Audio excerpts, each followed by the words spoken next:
Let's start the second topic of this chapter, which is gravitational potential energy and satellites. इस topic के learning objectives कुछ इस प्रकार से हैं.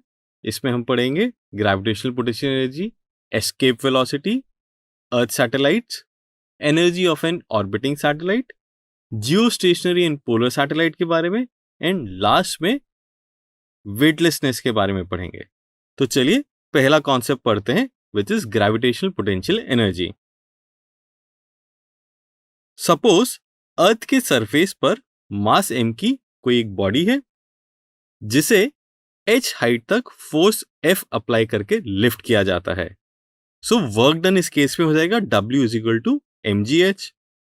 And if the body is at the surface of the earth then W is equal to 0 होता है because h is equal to 0 है.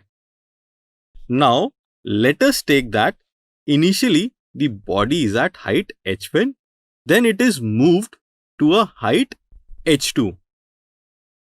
Then work done on the body हो जाएगा mgh2 minus mgh1.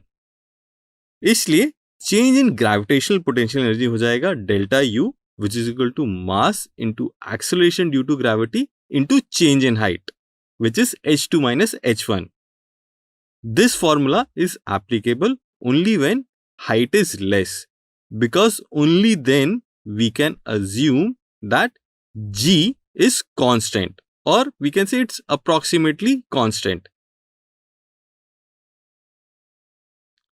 अब हम पढ़ेंगे क्या होगा अगर हाइट h बहुत ज्यादा है, that is h is very large.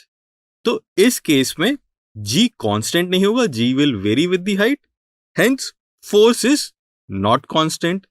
So the above formula, that is mg into h2 minus h1 applicable नहीं होगा. तो अब हम उस केस में ग्रेविटेशनल पोटेंशियल एनर्जी कैलकुलेट करेंगे जब फोर्स वेरिएबल है. So let us take points a and b, जहां पर m एंड स्मॉल m के मासेस रखे हुए हैं और उनके बीच का डिस्टेंस जो है वो है r1. अब यदि हम स्मॉल m मास को पॉइंट b से पॉइंट C तक ले जाएं, जो कि R2 डिस्टेंस पर है, तो हमें सिस्टम ऑफ पार्टिकल की पोटेंशियल एनर्जी कैलकुलेट करनी है. So let us now consider an intermediate position D at a distance R from point A.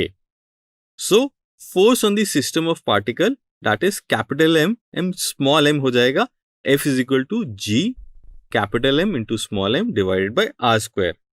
अब यदि हम स्मॉल m मास के पार्टिकल को पॉइंट D से एक स्मॉल डिस्टेंस dr से डिस्प्लेस कर दें, तो work done for this small displacement हो जाएगा dw, which is equal to minus f dr. This will be equal to minus g small m into capital M divide by r square into dr. Here dw is negative because force is attractive in nature and जो displacement है force की opposite direction में है. So, change in gravitational potential energy, du will be equal to minus dw, which is equal to g capital M into small m by r square into dr. तो अब यदि हम particle को point C पर ले जाएं, तो change in potential energy हो जाएगा integration of du from r1 to r2, which is integration of g capital M small m by r square dr from r1 to r2. g into capital M into small m is constant. So अगर हम इसे integration symbol से बाहर ले आए तो हमारा integration हो जाएगा सिर्फ integration of 1 by r square dr, which is equal to minus 1 by r. So on applying limits हम लिख सकते हैं u at r2 minus u at r1 हो जाएगा g into capital M into small m into 1 by r1 minus 1 by r2.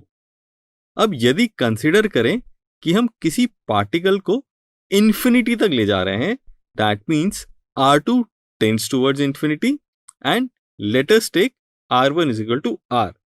तो UR2 हो जाएगा U infinity which will be equal to 0, because हम कंसिडर कर रहे हैं that force between two objects situated at infinite distance is 0.